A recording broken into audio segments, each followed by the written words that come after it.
दिव्य दीक्षा institute Dhaurahra के e learning कार्यक्रम में आपका स्वागत है। आज बहुत सारे लोगों को टेंस नहीं आता। यदि आप भी उनमें से एक हैं कि आपको भी टेंस नहीं आता समझ में, तो ये कार्यक्रम आपके लिए है। आप ध्यान से सुने, समझने की कोशिश करें। मुझे नहीं पता कि आपने कैसे सीखा, कहाँ सीखा, कितना समय दिया, आपको क्यों नहीं आया, लेकिन हाँ, एक बात मैं बहुत अच्छे ढंग से कह सकता हूँ, बड़े विश्वास के साथ कहता हूँ। यदि आप मेरी बात को 20 मिनट तक ठीक ढंग से सुनेंगे, कंसंट्रेट होकर सुनेंगे और कोशिश करेंगे कि जो मैं कह रहा हूं वो आपके दिमाग में वो बात पिक्चरिंग हो रही है, आप उसे समझने का प्रयास कर रहे हैं। यह ध्यान जरूर देना है कि कुछ और बातें आपके दिमाग में ना आए। कंसंट्रेशन का मतलब सिर्फ इतना है कि कुछ बाहरी चीजें दिमाग में ना आए। जो मैं कह रहा हूं, जो मैं बता रहा हूं, सिर्फ उसको सुनिए और उसी की पिक्चरिंग दिमाग में होनी चाहिए। तो चलिए, बिना समय गंवाए हुए, बिना किसी अतिरिक्त भूमिका के, आइए हम आपको बताते हैं कि टेंस क्या है और ये कितने प्रकार का होता है। इससे और इसकी सहायता से किसी सेंटेंस को कैसे बनाया जाता है सरलतम तरीके से मैं आपको बताता हूं। और अब से आप घड़ी देख करके देख सकते हैं कि 20 मिनट से ज्यादा का समय शायद ना लगे, और इस 20 मिनट से 25 मिनट के समय में अधिकतम आप विश्वास के साथ समझिए कि आपको टेंस आने लगेगा। तो आइए देखते हैं कि टेंस क्या है। टेंस का अर्थ होता है, जैसा कि आपने पहले भी सुना होगा, कि काल अथवा समय। तो हम ये लिख सकते हैं कि टेंस का अर्थ ये भी हो गया टाइम। टेंस का अर्थ हुआ टाइम। टाइम या समय,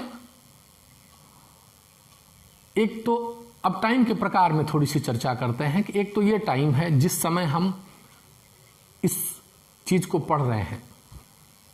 एक इसके पहले का समय था, शब्दों पर ध्यान देना है। एक इसके पहले का समय था, जब हम कल की डेट में कुछ पढ़ रहे थे या इससे पहले हम कुछ कर रहे थे। एक कर रहे हैं, एक कर रहे थे और एक कर रहे हैं। और एक समय आएगा, कुछ समय के बाद एक समय आएगा जब हम कुछ और कर रहे होंगे। तो एक काम कर रहे हैं, एक काम कर रहे थे और कुछ समय के बाद एक काम कर रहे होंगे। तो समय को अगर हम देखें तो एक तो बीत गया, एक अभी चल रहा है और एक आने वाला है। तो जो अभी चल रहा है उसको कहेंगे प्रेजेंट, और जो बीत गया उसे कहेंगे पास्ट, और जो आने वाला है उसे कहेंगे फ्यूचर। तो हम ये देख सकते हैं कि मूल रूप से टेंस 3 प्रकार के होते हैं। एक को प्रेजेंट कहते हैं, दूसरे को पास्ट और तीसरे को फ्यूचर।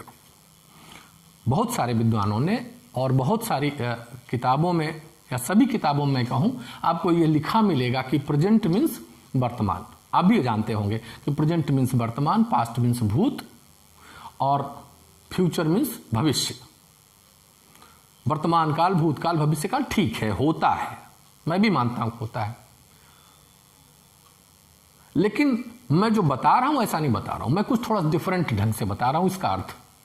और आपको अगर ठीक ढंग से समझना है तो कोशिश करिए कि मैं जैसे बता रहा हूं उसको एक बार इस ढंग से इंप्लीमेंट करके देखें कि प्रेजेंट का अर्थ होता है और पास्ट का अर्थ होता है था और फ्यूचर का अर्थ होता है होगा। अब हम इसका अर्थ वर्तमान, भूत और भविष्य नहीं समझेंगे। अब इसका अर्थ हम समझेंगे है, था और होगा। प्रेजेंट मीन्स है, पास्ट मीन्स था और फ्यूचर मीन्स होगा। और अब इसी टेंस के 4 और पॉइंट्स में बताऊंगा, 4 और वैरायटीज बताऊंगा, 4 काइंड्स बताऊंगा, प्रकार बताऊंगा। एक को कहेंगे इंडिफिनिट, दूसरे को कहते हैं कंटिन्यूअस, तीसरे कहेंगे परफेक्ट और चौथे को कहेंगे परफेक्ट कंटिन्यूअस।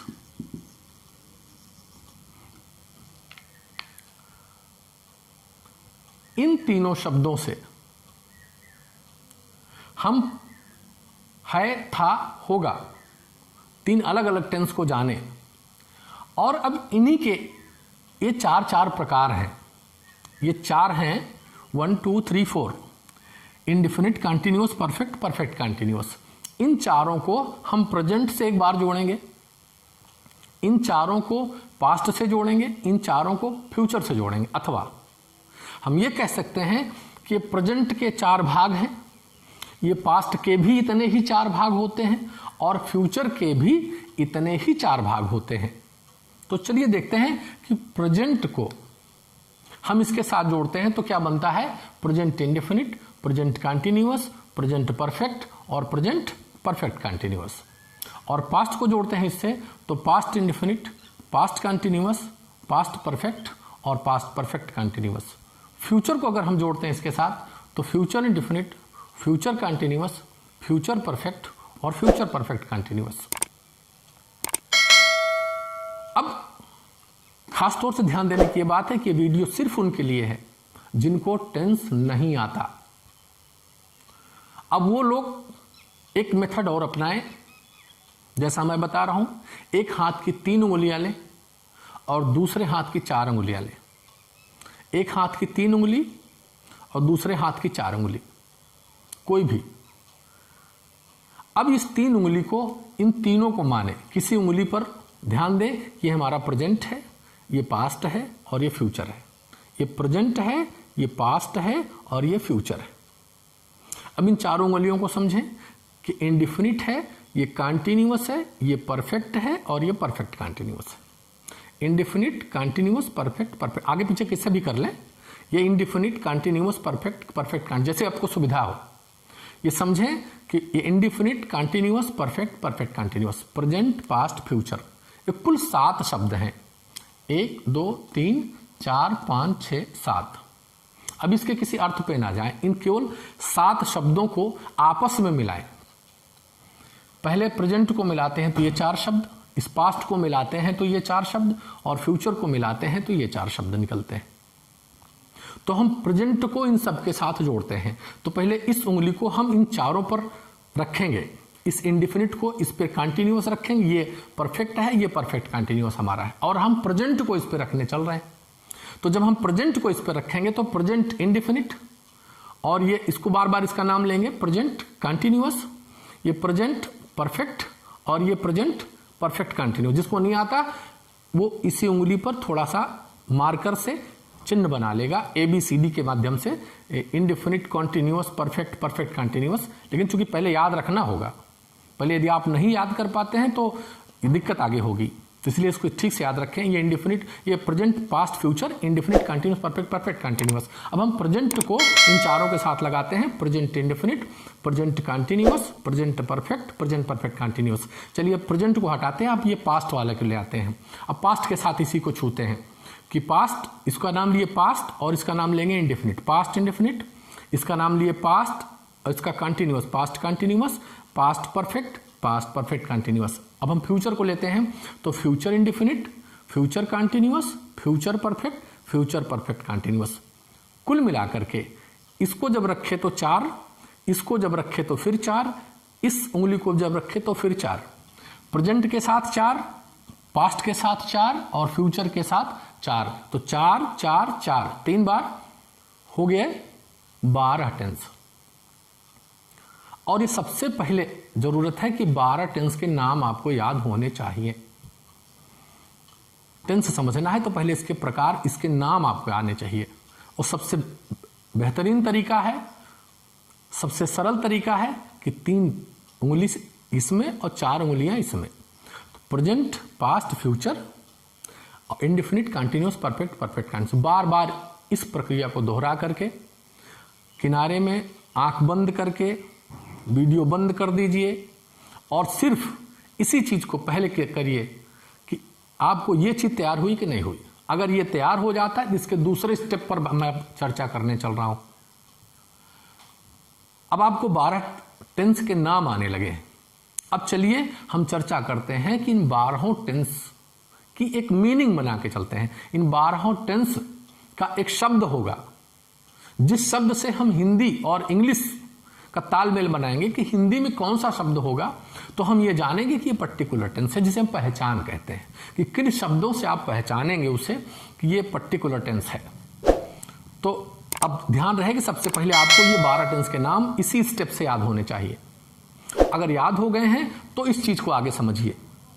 अब हम कुछ इसके अर्थ बताते हैं आपको। सामान्य तौर से इंडिफिनिट के और भी भिन्न भिन्न शब्दों से जानते हैं। एक बिगिनिंग, खासतौर से बिगिनर्स के लिए हम ये बताते हैं कि इंडिफिनिट का अर्थ होता है ता। जबकि ऐसा होता भी होगा या नहीं भी होता होगा, डजंट मैटर। मैं कह रहा हूं सिर्फ हमें पकड़ना है, आपको समझना है कि कौन सा शब्द देखेंगे तो हम उसका क्या अर्थ निकालेंगे।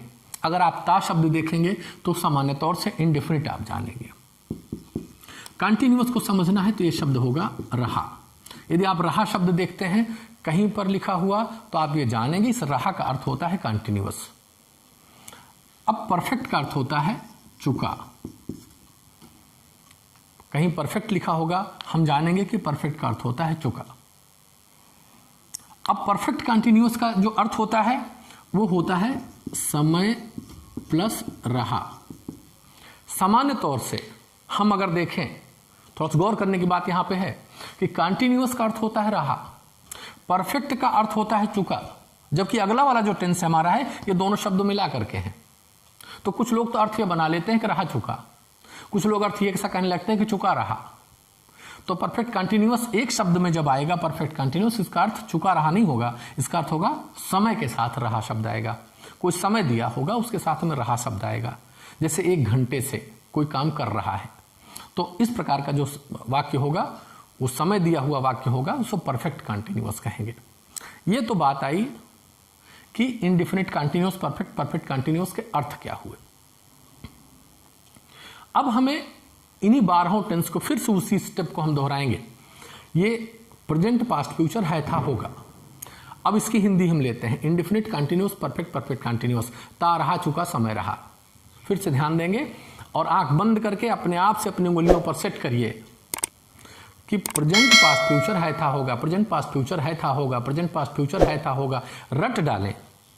छोटे बच्चे तो विशेष तौर से, या जिनको नहीं आता वो कोई भी, मैटर ये नहीं कि कोई छोटा है कोई बड़ा है, बात यह है कि जिसको नहीं आता वो छोटा है, और वो कोई भी व्यक्ति जिसको नहीं आता, इसी स्टेप से आप करें तो आपको काफी आसानी होगी। ध्यान दें, प्रेजेंट, पास्ट, फ्यूचर है, था, होगा, प्रेजेंट, पास्ट, फ्यूचर है, था, होगा, प्रेजेंट, पास्ट, फ्यूचर है, था, होगा।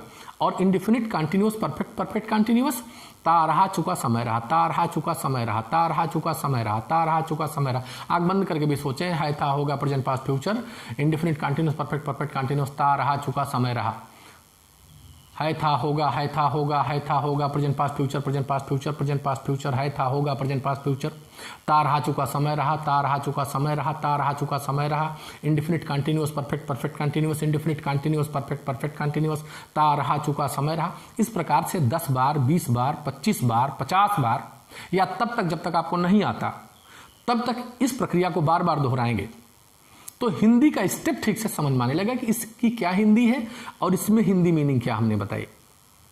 अब चलिए ये 12 टेंस जो हमने देखे, इसके प्रकार को समझे। अब इन 12 टेंस की हिंदी पहचान को समझें। जैसे ये है, था, होगा, प्रेजेंट, पास्ट, फ्यूचर। अब इस है को, यानी कि प्रेजेंट को हम इन चारों स्टेप्स से लेकर के आ रहे हैं, ता रहा, चुका, समय रहा पे। अब हम इस है को रखते हैं तो है और ता, नहीं, प्रेजेंट और इंडिफिनिट मिल रहे हैं। तो प्रेजेंट और इंडिफिनिट कौन से शब्द से मिलते हैं? प्रेजेंट मीन्स है, इंडिफिनिट मीन्स ता है। अब प्रेजेंट को हम इस पे रखते हैं, कंटिन्यूअस पे, तो प्रेजेंट कंटिन्यूअस। सोचिए प्रेजेंट का अर्थ क्या होगा? है। कंटिन्यूअस का अर्थ क्या होगा? रहा, मिलके क्या हो गया? रहा है। अब प्रेजेंट परफेक्ट, क्योंकि हम जानते हैं परफेक्ट का अर्थ होता है चुका और प्रेजेंट का अर्थ होगा है, तो प्रेजेंट और परफेक्ट मिलाएंगे तो चुका और है 2 शब्द एक में मिलते हैं। ठीक से अर्थ बनाएंगे तो चुका है समझ में आएगा। और प्रेजेंट परफेक्ट कंटिन्यूअस, समय रहा है। इसी प्रक्रिया से हम पास्ट को इस पे मिलाएंगे, ये यही बना रहेगा हमेशा, केवल था इसके साथ स्टेप बढ़ेगा। तो अब हम देखें तो पास्ट इसके साथ लगाते हैं तो past indefinite, past continuous, past perfect continuous.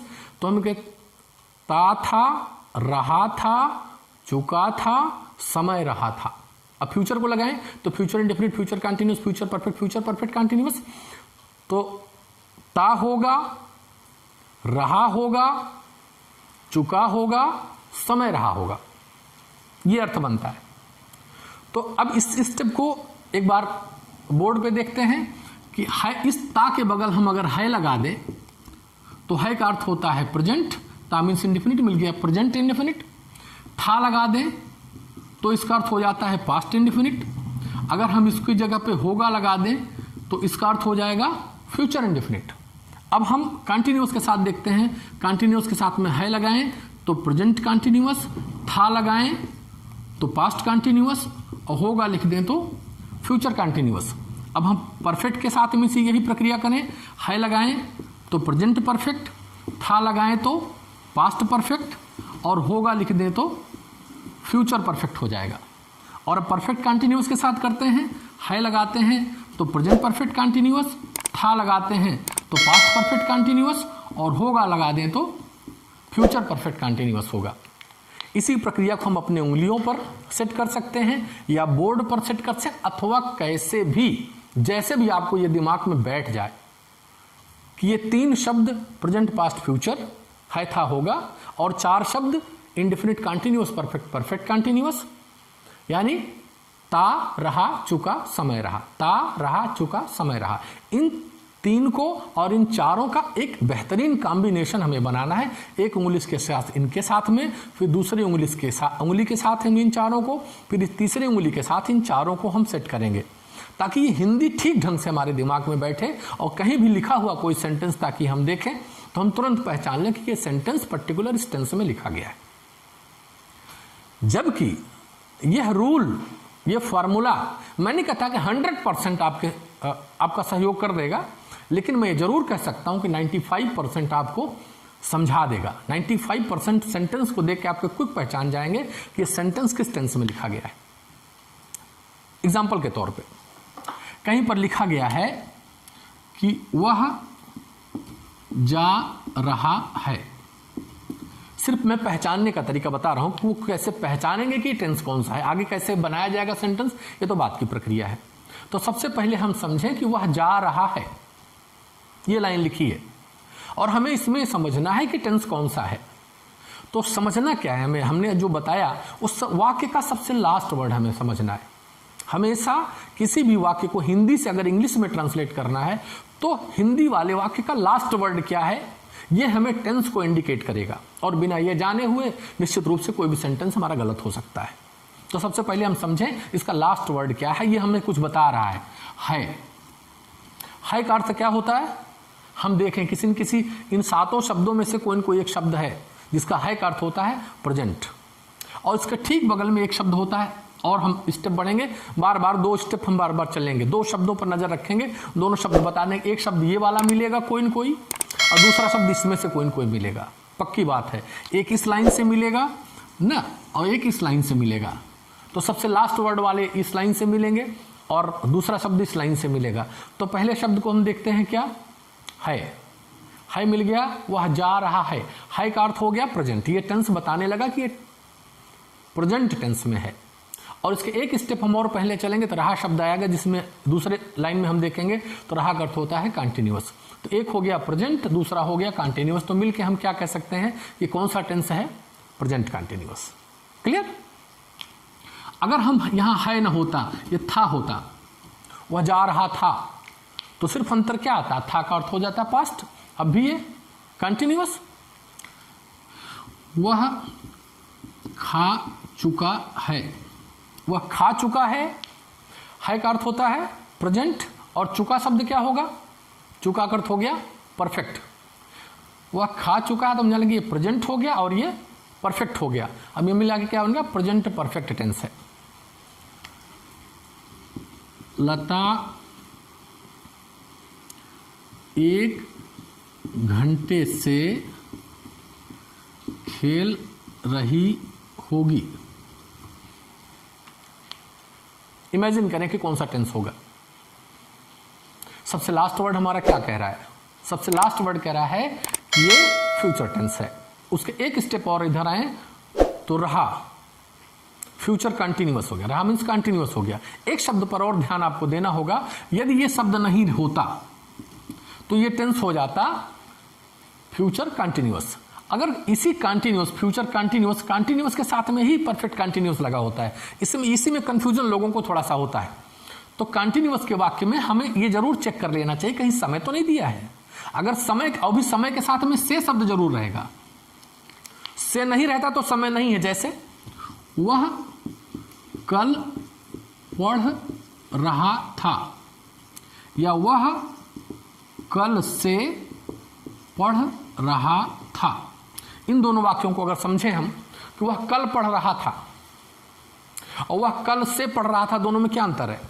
दोनों में अंतर है वह कल पढ़ रहा था, वह कल से पढ़ रहा था। कल से जो पढ़ रहा था, से शब्द की जो इसमें आ रहा है, से शब्द, ये हमें इंडिकेट करता है कि परफेक्ट कंटिन्यूअस है। ये पास्ट है, ये कंटिन्यूअस है, और ये परफेक्ट जुड़ गया साथ में। ये पास्ट परफेक्ट कंटिन्यूअस है, और ये सिंपली पास्ट कंटिन्यूअस है। ये पास्ट और ये रहा कंटिन्यूअस, ये पास्ट कंटिन्यूअस हुआ। तो कल पढ़ रहा था, कल से पढ़ रहा था। वह सुबह जा रहा था, सुबह से जा रहा था। वो 1 घंटे पढ़ रहा था, 1 घंटे से पढ़ रहा था। कुछ इस प्रकार के वाक्य जिसमें से शब्द, ध्यान देने को, जिनमें से शब्द लगा होगा वही बताएगा। समय के साथ में से शब्द जरूर लगा होना चाहिए। तो समय के साथ में मैं कहूँ से शब्द जरूर लगा होगा तो आप जानेंगे कि परफेक्ट कंटिन्यूअस टेंस है। ये हुई आपकी पहचान। मुझे लगता है कि आप कुछ न कुछ जरूर समझ रहे होंगे कि क्या है। वाक्य को देख करके आप ये समझ सकते हैं कि पर्टिकुलर किस टेंस में है। अब आप अपने मन से कोई भी वाक्य आप सोचें और सोच करके उसमें इमेजिन करें कि कौन सा टेंस होगा। कोई भी वाक्य आप बनाएंगे कहीं न कहीं मिलता जुलता इनमें से होगा। ज्यादातर सेंटेंस इसी से मिलते जुलते होंगे कि आप दिन भर इस समय क्या क्या हो रहा है, आप दिखाई दे रहा है, आपकी आंख से क्या क्या हो रहा है, आंख से जो दिखाई दे रहा है इस समय क्या क्या हो रहा है। हो सकता है इस समय लड़के खेल रहे हैं और हवा चल रही है, और या कुछ भी हम लोग पढ़ रहे हैं, मैं पढ़ा रहा हूं, आप लोग पढ़ रहे हैं। तो जो हो रहा है शब्द से तो बता रहा है कि प्रेजेंट है, और चूंकि आंख से जो कुछ भी दिखाई दे रहा है समय रहा वाक्य आ रहा है, शब्द आ रहा है, इसलिए ये प्रेजेंट कंटिन्यूअस होगा। या जो भी वाक्य आप बनाएंगे आपको इसी 12 टेंस के आसपास ही वाक्य बनेंगे। कुछ स्पेशल टाइप आप भी सेंटेंस होते हैं, थोड़ा डिफरेंट किस्म के भी होते हैं, लेकिन ज्यादातर सेंटेंस इसी टेंस के ही बनते हैं। अब ये बात आती है कि ये तो हो गई इसकी पहचान, ये और प्रकार। हमने समझा कि टेंस कितने प्रकार के होते हैं और इसकी पहचान क्या होती है। दूसरा स्टेप हुआ कि पहचान ठीक से हमें आनी चाहिए। तो जिनको नहीं आता उनके लिए पहला स्टेप ये होता है, पहला स्टेप ये है कि उन्हें टेंस के नाम आए। जब टेंस के नाम ठीक ढंग से आने लगे, यानी कि ये 3 शब्द उंगलियों पर, 4 शब्द इस उंगली पर, 12 टेंस, जब हमारे 3 टेंस और 4 टेंस इसके प्रकार में दोनों को मिला करके 12 टेंस ये आने लगे, तब फिर दूसरे स्टेप में हमें समझना चाहिए, दिमाग देना चाहिए कि इसकी पहचान क्या होती है। मीन्स इसकी वर्ड मीनिंग हम जाने। वर्ड मीनिंग जानने के बाद इन 12 शब्दों को यानी 3 उंगलियां, ये 4 उंगलियां आपस में मिला करके 12 टेंस की पहचान को सेट करें दिमाग में। पहचान ठीक ढंग से समझ में आ जाए तब अगले स्टेप की चर्चा हम अब करने चल रहे हैं कि अगला टेंस जो है सेंटेंस कैसे होगा, या हम क्या बनाएंगे, कैसे बनाएंगे।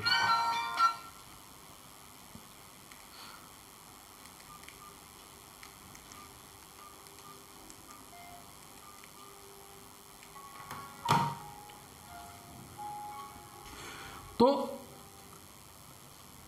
आगे अब हम ये समझना है हमको कि कोई भी वाक्य किस प्रकार से बनता है, कोई भी वाक्य कैसे बनेगा।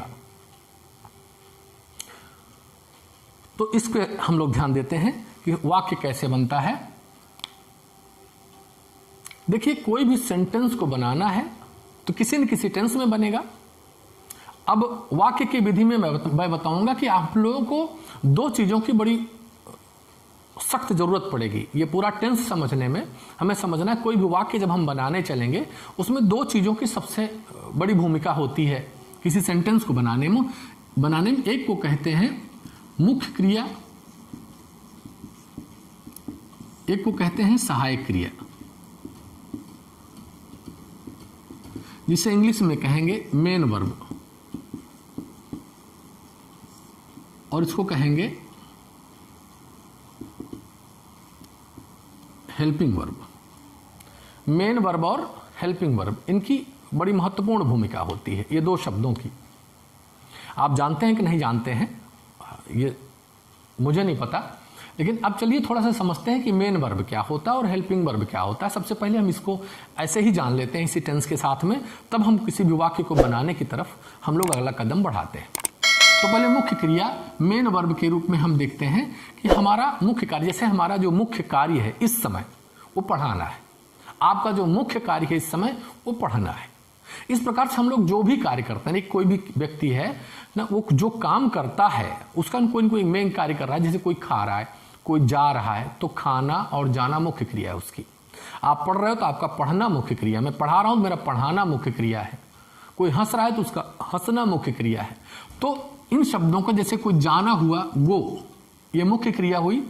इसके 3 फॉर्म होते हैं, मेन वर्ब के 3 फॉर्म्स होते हैं जो बुक में दिए गए हैं, 3 फॉर्म्स ऑफ द वर्ब्स। उसको हम आप पढ़ेंगे तो उसके 3 फॉर्म मिलेंगे आपको, जिसमें आपको लिखा होगा जैसे गो, वेंट, गॉन, कम, केम, कम, राइट, रोट, रिटन। इस प्रकार से 3 फॉर्म्स वर्ब्स के होते, लाफ, लाफ्ड, लाफ्ड, ईट, एट, ईटन, और जो भी शब्द जितनी भी क्रियाएं होती हैं, हर क्रिया के 3 फॉर्म होते हैं। हमें यह समझना है कि ये जो 3 फॉर्म होते हैं, इन्हीं 12 टेंसों में कहीं न कहीं इनका यूज होता है। कभी फर्स्ट फॉर्म यूज होता है, कभी सेकंड फॉर्म यूज होता है, कभी थर्ड फॉर्म यूज होता है। तो इनके फॉर्म को हम थोड़ा सा समझेंगे कि किस किस तरीके से इनका यूज होता है। खासतौर से जैसे राइट, रोट, रिटन, ये 3 फॉर्म होते हैं। एक फॉर्म और इसके साथ में जोड़ दिया जाता है, जिसमें राइट शब्द में आईएनजी लगा होता है। इसी फर्स्ट फॉर्म में आईएनजी से गो में आईएनजी लगा गोइंग, कम में आईएनजी लगा कमिंग, ईट में आईएनजी लगा ईटिंग, लाफ में आईएनजी लगा लाफिंग, डू में आईएनजी लगा डूइंग, कुछ भी, टीच, टीचिंग, रीड से रीडिंग। आईएनजी लग जाने से एक आईएनजी फॉर्म्स के नाम से उसको जानते हैं, या हम चौथा फॉर्म कह लें उसको। किसी भी ढंग से समझें कि ये फर्स्ट फॉर्म में आईएनजी लग करके एक फॉर्म में स्वरूप, खासतौर से फॉर्म का मतलब होता है स्वरूप, कि हम गो शब्द को 4 स्वरूप में देख सकते हैं, 4 प्रकार से देख सकते हैं। उसका फेस जो होता है 4 प्रकार से होता है। एक तो इस टाइप का स्वरूप होगा कि केवल गो शब्द होगा, दूसरा ये स्वरूप होगा कि वेंट होगा, तीसरा ऐसा स्वरूप हो सकता है कि गॉन शब्द हो सकता है, और एक स्वरूप ऐसा भी होता है गो में आईएनजी लगा देंगे तो गोइंग बन जाएगा। इस प्रकार से 4 स्वरूपों में ये चीज देखने को मिलती है। तो हम चलिए अब ये ध्यान देंगे कि मुख्य क्रिया के बिना वाक्य नहीं बन रहा होता है। क्योंकि कोई भी व्यक्ति कोई कार्य करेगा तो मुख्य क्रिया का तो होना ही होना तय माना जाता है। तो मेन वर्ब को देखते हैं कि कौन से टेंस में कौन सी मेन वर्ब का प्रयोग किया जाता है, कौन से टेंस में कौन सी मेन वर्ब का प्रयोग। तो उसका सबसे सरलतम तरीका मैं आपको समझा रहा हूं, तो बहुत गौर से समझिए कि मेन वर्ब की ये जो 4 फॉर्म या 3 फॉर्म के रूप में, चौथा फॉर्म में आईएनजी फॉर्म के रूप में हम जाने, ये 3 या 4 फॉर्म जो भी आप समझे दिमाग में, इसे 3 फॉर्म जनरली होता है, चौथा फॉर्म आईएनजी फॉर्म को हम बना लिए हैं। तो कहां पे इसका प्रयोग होता है ये ठीक ढंग से समझिए। तो एक चीज जंप करके थोड़ा सा मैं बताऊंगा, टेक्निकली थोड़ा आप समझिए कि कंटिन्यूअस वर्ड रहा शब्द जो होता है, ये आप जानिए, बल्कि रहा शब्द की जो मीनिंग होती है वो आईएनजी से होता है। ये आईएनजी शब्द लगा होता है तो हम जान लेंगे कि रहा शब्द है, यानी कि कंटिन्यूअस टेंस में आईएनजी, फर्स्ट फॉर्म में आईएनजी लगता है। कंटिन्यूअस टेंस होगा तो उसके फर्स्ट फॉर्म में आईएनजी का प्रयोग किया जाता है। अब जब हम जनरली देखें कि अगर कंटिन्यूअस में आईएनजी का प्रयोग होता है तो यहां भी कंटिन्यूअस है, यहां कोई और फॉर्म तो लगेगा नहीं, क्योंकि कंटिन्यूअस में अगर आईएनजी लगता है तो यहां भी कंटिन्यूअस है, अर्थात यहां भी आईएनजी का ही प्रयोग होगा। तो हम फर्स्ट फॉर्म में आईएनजी यहां लगा दिए। अब जरा गौर करने की बात है, ध्यान से समझिए कि कंटिन्यूअस ये जो टेंस है ये अकेले कंटिन्यूअस नहीं है, इसके साथ में प्रेजेंट लगता है तो प्रेजेंट कंटिन्यूअस, पास्ट लगता है तो पास्ट कंटिन्यूअस, और फ्यूचर लगता है तो फ्यूचर कंटिन्यूअस। कुल कितने हुए? 3 टेंस हो गए। प्रेजेंट कंटिन्यूअस, पास्ट कंटिन्यूअस और फ्यूचर कंटिन्यूअस, ये 3 टेंस हो गए। ये 3 टेंस में आईएनजी लगता है, ये कंफर्म हो गया कि अगर कंटिन्यूअस वर्ड है, रहा शब्द है, तो उसमें आईएनजी लगना ही लगना है और 3 टेंस में होगा। और फिर इसमें भी अगर हम सोचें तो इसमें भी कंटिन्यूअस शब्द है और इसमें भी आईएनजी लगेगा, रहा शब्द इसमें भी होता है। तो ये हो गया present perfect continuous, past perfect continuous और फ्यूचर परफेक्ट कंटिन्यूअस। ये 3 टेंस हो गए, present perfect continuous, past perfect continuous और फ्यूचर परफेक्ट कंटिन्यूअस, जिसमें आईएनजी लगता है। तो 3 टेंस ये हो गए और 3 टेंस ये हो गए। अगर हम ध्यान से समझें कि 3 टेंस ये और 3 टेंस ये मिलाकर के कुल कितने टेंस हो गए? 6 टेंस हो गए। और ये जो 6 टेंस हुए, इसके अलावा जो टेंस है उसके बारे में ध्यान दें। कुल मिलाकर के टेंस होते हैं 12 टेंस कुल होते हैं। ध्यान देने की बात है, 12 टेंस कुल होते हैं और 12 टेंस में 6 टेंस में तो आईएनजी लगता है। बड़ी सीधी सी बात।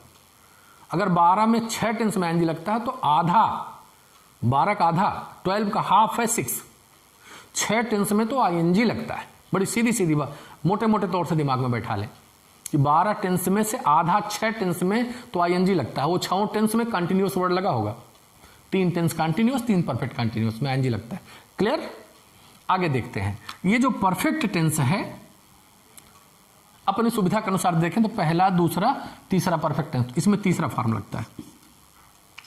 एक संयोग है कि तीसरा फॉर्म, पहला, दूसरा, तीसरा वर्ड आ रहा है, जबकि ऐसा सिस्टम नहीं है कि कोई तीसरा वर्ड जो आएगा उसमें तीसरा फॉर्म लगेगा, लेकिन इस क्रम से ऐसे दिखाई दे रहा है। मैं भी इसमें कहता हूं कि तीसरा वर्ड है तो तीसरा फॉर्म लग रहा है, इसमें तीसरा यानी कि थर्ड फॉर्म लगता है। अगर जब इसमें लगेगा तो गो नहीं लगेगा, वेंट नहीं लगेगा, इसमें गॉन लगेगा।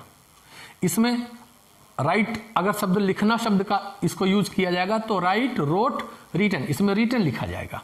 इस टेंस में बार बार हम रिटन लिखेंगे। ये कितने टेंस में होगा? प्रेजेंट परफेक्ट, पास्ट परफेक्ट और फ्यूचर परफेक्ट। ये 3 टेंस में हुआ जिसमें थर्ड फॉर्म लगता है। फिर से जरा सोचने की बात है कि 6 टेंस में तो आईएनजी लगा, ठीक, 6 टेंस में आईएनजी लगा और 3 टेंस ऐसे हो रहे हैं, present perfect, past perfect, future perfect, जिसमें थर्ड फॉर्म लगता है। अब 9 टेंस हो गए कुल, 6 वो जिसमें आईएनजी लगता था और 3 ये जिसमें थर्ड फॉर्म लगता है। तो 6 और 3 मिलके 9 टेंस हो गए। होते कुल कितना है? 12 टेंस। और 12 टेंस में 9 टेंस तो क्लियर हो चुके, 6 में आईएनजी और 3 में थर्ड फॉर्म। अब बचे हुए 3 टेंस हैं। हालांकि थोड़ा सा ये जो तीनों टेंस हैं, तीनों 3 प्रकार के होते हैं, ये हमें समझना चाहिए कि तीनों 3 प्रकार के हैं। इसमें फर्स्ट और सेकंड फॉर्म लगता है, फर्स्ट फॉर्म और सेकंड फॉर्म इसी टेंस में लगता है। हालांकि सेकंड फॉर्म केवल पास्ट इंडिफिनिट में लगता है, पास्ट इंडिफिनिट टेंस में लगता है। तो इंडिफिनिट में देखें तो प्रेजेंट इंडिफिनिट, पास्ट इंडिफिनिट और फ्यूचर इंडिफिनिट लगता है। तो प्रेजेंट इंडिफिनिट में फर्स्ट फॉर्म, फ्यूचर इंडिफिनिट में फर्स्ट फॉर्म, केवल पास्ट इंडिफिनिट ऐसा है, वो भी उसके साधारण वाक्य में। जब हम लोग वाक्य पढ़ेंगे तब हम उसको समझाएंगे कि उसके साधारण वाक्य में सेकंड फॉर्म का प्रयोग किया जाता है। तो फर्स्ट और सेकंड फॉर्म ये इसी इंडिफिनिट टेंस में लगते हैं और कंटिन्यूअस में आईएनजी लगता है, परफेक्ट में थर्ड फॉर्म लगता है। अब ये हो गए 12 टेंस, इसी 4 उंगलियों में रहेगा, जिसमें indefinite, continuous, perfect, perfect continuous आपने बनाया है। ये इंडिफिनिट है, ये कंटिन्यूअस है, ये परफेक्ट है, ये परफेक्ट कंटिन्यूअस है। फिर मुख्य क्रिया को थोड़ा सी समझना है, मेन वर्ब कैसे होता है, ये कंटिन्यूअस है और ये परफेक्ट कंटिन्यूअस है। ये दोनों कंटिन्यूअस में तो ये दोनों कंटिन्यूअस तो हो गए आईएनजी वाले, और ये तीसरा परफेक्ट है, परफेक्ट हो गया थर्ड फॉर्म। ये तो आईएनजी के हो गए, ये थर्ड फॉर्म हो गया। बचा हुआ indefinite, indefinite, present indefinite, past indefinite, future indefinite, जिसमें पास्ट इंडिफिनिट के साधारण वाक्य में सेकंड फॉर्म का प्रयोग होगा, बाकी दोनों इंडिफिनिट में फर्स्ट फॉर्म का प्रयोग होता है। एक तीसरा स्टेप हुआ हमें समझने के लिए कि हमें इसका जो मेन वर्ब समझाना है। और अब आते हैं हम हेल्पिंग वर्ब की तरफ। हम इसको मिटा रहे हैं, सहायक क्रिया के बारे में हम थोड़ा समझाते हैं।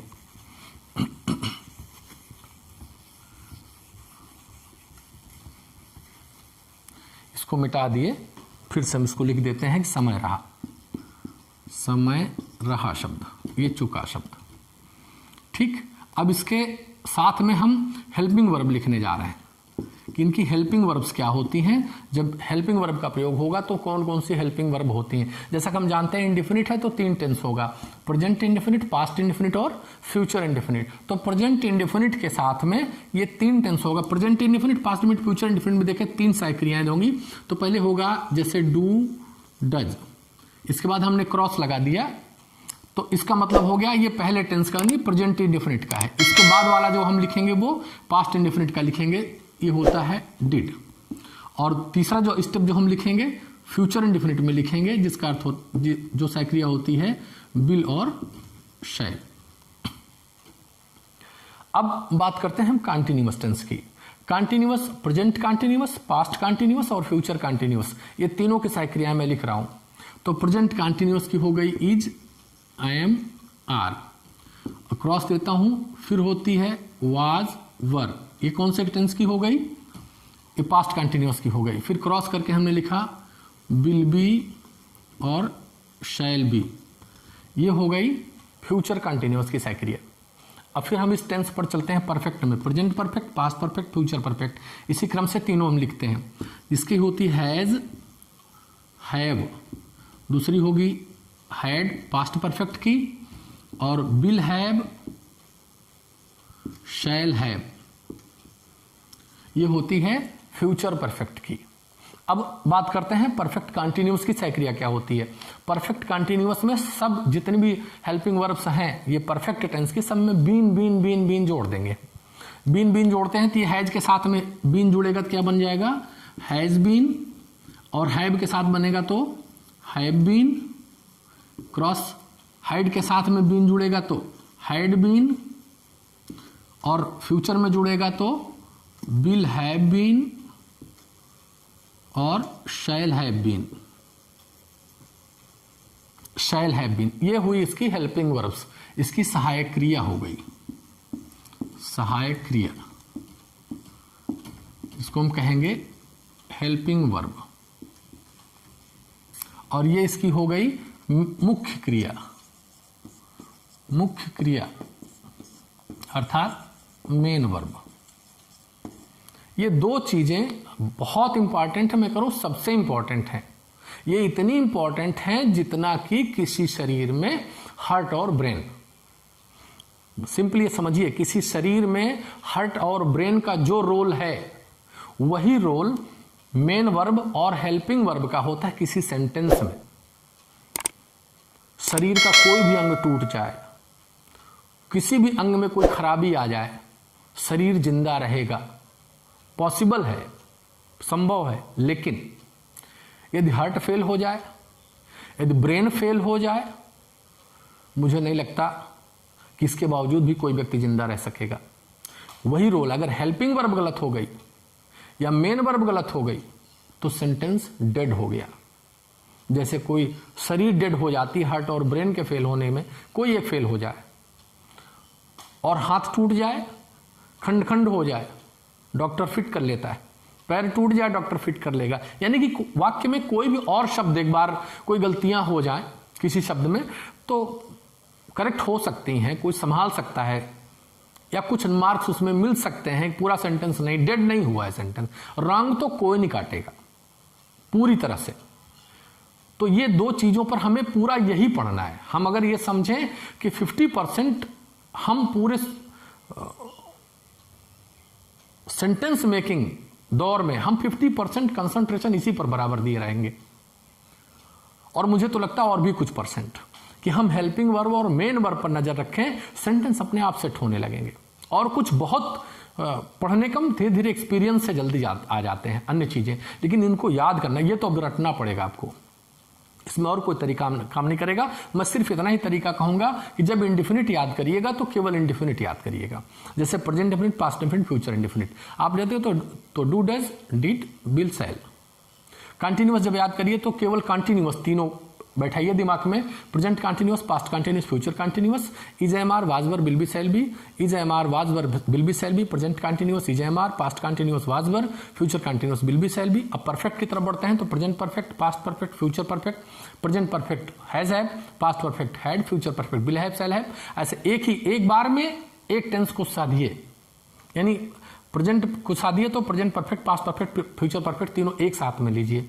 Present perfect continuous, past perfect continuous, future perfect continuous एक साथ में लीजिए, तो मुझे लगता है कि आसानी होगी। अथवा जैसे आपको सुविधा, आपको अगर समझ में आता है कुछ और तरीके से आप अच्छे से याद कर सकते हो तो और भी तरीका है।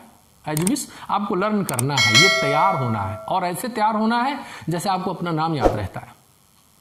हेल्पिंग वर्ब, मेन वर्ब का सिस्टम ऐसे तैयार होना चाहिए जैसे आपको अपना नाम याद रहे। तो कोई आपको जगा करके पूछे कि आपका क्या नाम है तो आप तुरंत बताएंगे अपना नाम। उसी तरीके जानिए कि इस टेंस की क्या सहायक क्रिया होती है, तुरंत आप बताएंगे इस टेंस की सहायक क्रिया होती है। तो मुझे लगता है कि अगर एक बार में प्रेजेंट के साथ में इसके पार्ट्स, चारों पार्ट नहीं तैयार करना है, इंडिफिनिट का पूरा, प्रेजेंट पास्ट फ्यूचर तीनों इंडिफिनिट, 3 कंटिन्यूअस, 3 परफेक्ट कंटिन्यूअस, ये 3 के क्रम से याद करेंगे तो निश्चित रूप से काफी सुविधा, काफी आसानी होगी। आप इस चीज को देखिएगा। और अब इसका मेन वर्ब समझते हैं। मेन वर्ब फिर से एक बार रिमाइंड करते हैं, पूरा continuous ING, perfect continuous ING, perfect tense third form, और इंडिफिनिट में फर्स्ट और सेकंड फॉर्म का प्रयोग होता है। ये दूसरा या तीसरा स्टेप आपका तैयार हुआ। अभी इसको मैंने 3 स्टेप्स में मैंने बात करी। एक तो पहला स्टेप ये होना चाहिए किसी को सीखने के लिए कि उसे 12 टेंस का नाम आए। उस नाम को आने के लिए 3 टेंस इसमें, 4 टेंस इसमें बैठाए, 4 शब्द इसमें बैठाए, 3 शब्द इसमें बैठाए, इनको मिला करके 12 टेंस तैयार करे, नाम तैयार करे। नाम जानने के बाद इसकी वर्ड मीनिंग तैयार करे। नाम जानने के बाद इसके, ये प्रेजेंट है, ये पास्ट है, ये फ्यूचर है, ये इंडिफिनिट है, कंटिन्यूअस, परफेक्ट, परफेक्ट कंटिन्यूअस, इसका हिंदी मीनिंग क्या होती है। इस हिंदी मीनिंग को पहले फिर इन दोनों को आपस में मिलाए, मिला करके हिंदी मीनिंग समझ में आएगी कि इसकी पहचान क्या होती है। अब जब पहचान समझ में आ जाती है तो हम किसी भी सेंटेंस को पहचान सकते हो। फिर बात आती है कि हम उनको कैसे बनाएंगे, क्या बनाएंगे, फिर सारे नियम को समझने की बारी तो बाद में आती है। सबसे पहले तो हमें किसी सेंटेंस को पहचानना, किसी भी चीज को सबसे पहले हमें पहचानना है कि हम चाय बना रहे हो तो चाय पत्ती डालेंगे कि जीरा डाल देंगे। तो पहले पहचानिए चाय पत्ती कौन है, जीरा कौन है। पहले पहचानिए कि इस यह टेंस पर्टिकुलर किस शब्द से हमें दिखाई देता है कि ये शब्द ये टेंस है, तब उस टेंस की सहायक क्रिया, उसी टेंस की मुख्य क्रिया ना, और उसी टेंस में हम वाक्य को बना पाएंगे। तो पहचानने दूसरा स्टेप हुआ, हमें हम पहचाने। अब तीसरे स्टेप की बात आती है कि जब हम पहचान चुके तब हम जाने कि इसकी सहायक क्रिया क्या है और मुख्य क्रिया क्या है। तीसरा स्टेप होता है हमें सीखने के लिए। तो हम सीखें अथवा किसी को सिखाएं तो इस बात का ध्यान रखें कि पहले स्टेप में सिर्फ और सिर्फ हम टेंस 7 शब्दों को लिख करके उसके नाम को आपस में मिला जुला करके 12 टेंस तैयार करें। 10-20 मिनट का समय लग सकता है, इससे जरूर नहीं कि इससे ज्यादा भी लगे, या बहुत छोटा कोई बच्चा है तो थोड़ा और भी समय ले सकता है। दूसरे स्टेप की बारी आती है कि इसकी वर्ड मीनिंग हम तैयार करें दूसरे राउंड में, और वर्ड मीनिंग तैयार करके फिर उसी का कॉम्बिनेशन 12 टेंस में बैठाएं और वाक्य अपने मन से बना करके चेक करें कि ये कौन से टेंस में है। ये वाला वाक्य इस टेंस, कोई जरूर नहीं कि लिखा हुआ वाक्य हो, कहीं पढ़ रहे हो तो, या हम कहीं पढ़ ही रहे हो तो भी चेक कर लें किसी वाक्य में कहीं कुछ लिखा हो, किसी हिंदी के सेंटेंस में लिखा हो। हिंदी की बुक आप खोल करके देख लीजिए, ये इस टेंस में है, वो तो इस टेंस में है, वो तो इस टेंस में है, तो टेंस तैयार हो जाए। तब हम तीसरा स्टेप सीखें कि इसकी मेन वर्ब और हेल्पिंग वर्ब का सिस्टम कैसा होता है, किस तरीके से कौन से टेंस में कौन सा हेल्पिंग वर्ब वो निश्चित है, कौन से टेंस में मेन वर्ब का कौन सा फॉर्म लगता है ये निश्चित है। ये बिल्कुल क्लियर होना चाहिए। तो आपको तीसरा स्टेप तैयार हो गया कि इस टेंस में, और मैंने बताया कि वो याद इस तरीके से होना चाहिए जैसे आपको अपना नाम याद होता है, उसी तरीके से तैयार हो। तो आपको सहायक क्रिया और मुख्य क्रिया ये दोनों तैयार हो गई। अब सहायक क्रिया मुख्य क्रिया जब तैयार हो जाए तो तीसरे के बाद चौथे स्टेप की बारी आती है कि चौथा स्टेप कैसे होता है। तो चलिए हम चर्चा करते हैं चौथे स्टेप की। तो अब चौथे स्टेप में हमें समझाना क्या है, ये अलग अलग टेंस के बारे में हम चर्चा करेंगे। जैसे हमने चर्चा किया कि प्रेजेंट पास्ट फ्यूचर ये 3 टेंस होते हैं, इसके 4 भाग होते हैं। तो हम ऐसे कुछ चर्चा करेंगे। जैसे मैंने कहा सहायक क्रिया याद करने के लिए आपसे मैंने कहा कि सहायक क्रिया एक सीध में तैयार करिएगा कि 3 इंडिफिनिट तीनों तैयार हों, तीनों कंटिन्यूअस तैयार हो एक साथ में, तीनों परफेक्ट एक साथ में तैयार हो, तीनों परफेक्ट कंटिन्यूअस एक साथ में तैयार हो। उसी क्रम से हम आपको पढ़ाएंगे भी या बताएंगे भी कि जब हम एक बताने लगेंगे तो हम तीनों एक साथ में बताएंगे। हम लोग पढ़ेंगे तीनों को एक साथ में। अभी तक मुझे नहीं पता आपको कैसे पढ़ाया गया, आपने कैसे पढ़ा, लेकिन मुझे विश्वास है कि आप जैसे मैं बता रहा हूं उसको आप सीधे फॉलो करते चलिए, आपको तुरंत समझ में आ जाएगा। ये तो टेंस आपने पहचाना, टेंस आपने जाना। और अब टेंस को बनाना सीखना है कि कोई भी वाक्य में कैसे टेंस को इंप्लीमेंट किया जाए, कैसे उसका उपयोग करके कोई भी वाक्य बनाया जाए। तो मैं इसको रिमूव करता हूं। इसको आप चाहेंगे तो वीडियो रोक करके आप इसको नोट कर लेंगे, इसी क्रम से नोट करना, क्योंकि बहुत सारे लोगों ने नोट्स लिखाई है, 10, 15 पेज की नोट है और महीने महीने भर लोग टेंस पढ़ते हैं। मुझे नहीं पता कि 12 टेंस को पढ़ने में लोग 2-2 महीने, 3-3 महीने, कोई भी व्यक्ति अगर कहीं सीखा होगा तो वो जाने कि 3-3, 4-4 महीने लग सकते हैं टेंस पढ़ने में, और तब भी पता नहीं कॉन्सेप्ट नहीं क्लियर होता लोगों का। मैं बता रहा हूं कि ये इतनी बात आप स्टेप टू स्टेप समझते चलिए। हो सकता है कि आपको कुछ 1 मिनट में समझ में ये बात आई हो, और अब अगले स्टेप को समझो कि एक एक स्टेप को क्लियर करने में थोड़ा सा समय लग रहा है। तो मैं इसको रिमूव कर रहा हूं, मिटा रहा हूं, और इसको आप नोट रखिएगा इसी क्रम से, इसी लाइन टू लाइन ऐसे ही तैयार करना है, ऐसे ही नोट्स भी बनाना है। टेंस का चार्ट भी यही है, इसके अलावा कोई अतिरिक्त चार्ट नहीं बनाना है। और ऐसे जैसे मैंने पढ़ाया है वैसे आप बनाएंगे कॉपी पे, और उसी तरीके से आप उसको समझेंगे और सेट करेंगे तो कभी भूलेगा नहीं। तो सबसे पहले प्रेजेंट, पास्ट, फ्यूचर लिखेंगे आप, 4 टेंस लिखेंगे, जैसे मैंने हिंदी बताई उसकी हिंदी लिखेंगे। अगले स्टेप में आप जो है इसकी पहचान कर, फिर उसके बाद में सहायक क्रिया तैयार करेंगे। बात और कि ये जरूरी नहीं है कि हम सबसे पहले टेंस इंडेफिनिट ही पढ़ें, ये कोई आवश्यक नहीं है। मुझे नहीं समझ में आता कि एक सपोज दैट ये रोटी है, इसको हम यहीं से तोड़ना शुरू करें या यहां से तोड़ना शुरू करें, यहां से तोड़ना, या हम कोई सर्कल या गोला बना रहे हैं, इस गोले को हम यहीं से शुरू करें, यहां से शुरू करें, कि हाँ हमको गोला बनाना है, बस हम दुनिया भर की ड्रामेबाजी नहीं करनी है कि हम इंडेफिनिट ही पढ़ेंगे। डॉक्टर ने बताया है हम कंटिन्यूअस ही पहले पढ़ेंगे, हम परफेक्ट, जैसी सुविधा आपको समझ में आती है वो चीज पहले पढ़िए। मुझे ऐसा लगता है, जो मुझे सुविधाजनक लगता है, कि आपको सुविधा होगी कि यदि आप पहले कंटिन्यूअस टेंस को पढ़ेंगे। आपकी सुविधा के अनुसार मैं इस बात को समझा रहा हूं कि आप पहले सबसे पहले कंटिन्यूअस टेंस पढ़ें। अब कंटिन्यूअस टेंस हम शुरू करने चल रहे हैं। तो कंटिन्यूअस टेंस का जो शब्द होता है वो क्या होता है? रहा। रहा शब्द से हम जानते हैं कि कंटिन्यूअस टेंस है। अब अगर हम इसमें है लगा देते हैं तो जैसा कि हम जानते हैं कि है शब्द लगने से प्रेजेंट, पास्ट, फ्यूचर, है, था होगा, तो है का मतलब हो गया प्रेजेंट कंटिन्यूअस। अगर हम था लगा देंगे तो पास्ट कंटिन्यूअस, अगर हम होगा लगा देंगे तो फ्यूचर कंटिन्यूअस हो जाएगा। ठीक, ये तो हो गया इसकी पहचान, ये हो गया टेंस। और इसमें अब हमें जिसकी सबसे ज्यादा जरूरत पड़ेगी वो किस चीज की पड़ेगी? किसी वाक्य को बनाने में, क्योंकि वाक्य बनाने हम चल रहे हैं, वाक्य बनाने में सबसे ज्यादा जरूरत पड़ेगी कि इसकी सहायक क्रिया क्या होगी, मुख्य क्रिया क्या होगी। तो मेन वर्ब इसका क्या होगा, एम भी लिखते हैं, और हेल्पिंग वर्ब हम लिख देते हैं कि सहायक क्रिया इसकी क्या होगी। तो मेन वर्ब क्या होता है? फर्स्ट फॉर्म में आईएनजी लगता है। ये हम लोगों ने देखा था इधर किनारे, मेन वर्ब में लिखा था, इधर हेल्पिंग वर्ब में लिखा था। तो कंटिन्यूअस की लाइन में हमने लिखा था कि प्रेजेंट कंटिन्यूअस और पास्ट कंटिन्यूअस और फ्यूचर कंटिन्यूअस, ये 3 कंटिन्यूअस की हेल्पिंग वर्ब्स मैंने लिखी थी। इसकी होती इज, आई एम, आर, इसकी होती है वाज, वर, इसकी होती है विल बी और शैल बी। तो समझना है कि मुख्य क्रिया में आईएनजी लगेगा और सहायक क्रिया में ये लगेगा। तो ये प्रेजेंट कंटिन्यूअस का मतलब हो गया, ये है जब जब आएगा तब तब ये सहायक क्रिया लगेगी, था जब जब आएगा तब तब ये सहायक क्रिया लगेगी, और होगा जब जब आएगा तब तब ये सहायक क्रिया लगेगी, और रहा शब्द जब जब आएगा तब तब आईएनजी लगेगा। जैसे मोहन सो रहा है, ये सेंटेंस हुआ कि मोहन सो रहा है। मोहन सो रहा, इस वाक्य को ही हमें पहचानना है सबसे पहले। तो इसके लास्ट वर्ड को हम सबसे पहले देखते हैं, मीन्स प्रेजेंट, और स्टेप में आएंगे रहा शब्द मीन्स कंटिन्यूअस।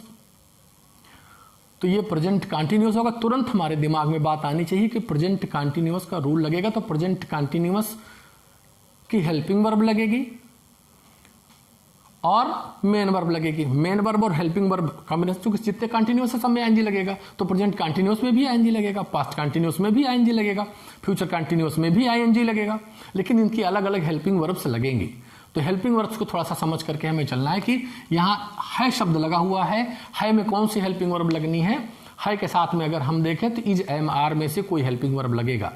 ये है 3 इसमें अलग अलग, इज है, एम है, आर है, इसमें वाज वर, इसमें विल बी, शैल बी, तो तीनों एक साथ तो नहीं लगेंगे, 2 भी एक साथ नहीं लगेगा। जब भी लगेगा एक ही हेल्पिंग वर्ब लगेगा। ध्यान देना होगा हमको एक ही हेल्पिंग वर्ब लगेगा। कौन सी हेल्पिंग वर्ब लगेगी ये थोड़ा सा निश्चित हमें समझना है, उसको मैं बताऊंगा। पहले हम ये समझ लेते हैं कि इसमें इज एम आर में से कोई एक हेल्पिंग वर्ब लगेगी। ये रहा शब्द है जो कि आईएनजी बनाता है। ये रहा शब्द जिससे चिपका होगा, जिस शब्द से रहा शब्द एकदम चिपका हो, यानी किससे चिपका हुआ शब्द है, सो शब्द से, यानी सोना। इस सो शब्द से रहा शब्द चिपका हुआ है, यही मेन वर्ब है। सो रहा शब्द सोना शब्द की इंग्लिश हम जानेंगे, सोना की अंग्रेजी। खा रहा मीन्स खाना की अंग्रेजी जाने। जा रहा का मतलब जाना की अंग्रेजी हमें समझना है। पढ़ रहा का मतलब पढ़ना की अंग्रेजी समझना है। लिख रहा मतलब लिखना की इंग्लिश समझना है। तो लिख रहा, पढ़ रहा, सो रहा, जा रहा, हंस रहा, जो भी कर रहा। तो सोना मतलब हो गया स्लीप, इसमें आईएनजी लगेगा तो यानी इसमें स्लीपिंग लगेगा। और है का मतलब हुआ इज एम आर में से कोई एक शब्द लगेगा। वो थोड़ा सा मैं क्लियर कर देता हूं कि इज एम आर में से कैसे शब्द लगेगा। तो मोहन सो रहा है, पहले मैं इसको बनाते हैं कि इस पे इज लगेगा। तो इज लगा कैसे बनाएंगे, पहले हम लिखेंगे इस वाक्य का कर्ता मोहन। हमने लिखा कि मोहन, जो भी काम कर रहा होगा उसका नाम पहले हमने उतार दिया, कर्ता को सबसे पहले लिखा मोहन। अब हम इसके रूल में अगर चलते हैं तो एक रूल तो ये होता है कि हम सेंटेंस को जब भी बनाएं तो पहले सब्जेक्ट लिखें और फिर वर्ब लिखें, वर्ब के बाद हम ऑब्जेक्ट लिखें या और कोई चीजें लिखें।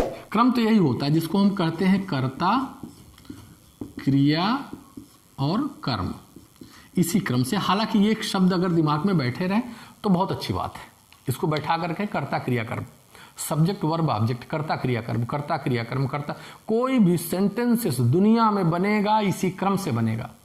ये क्रम कभी नहीं बदलेगा। कर्ता यहीं रहेगा, क्रिया यहीं रहेगी, कर्म यहीं रहेगा।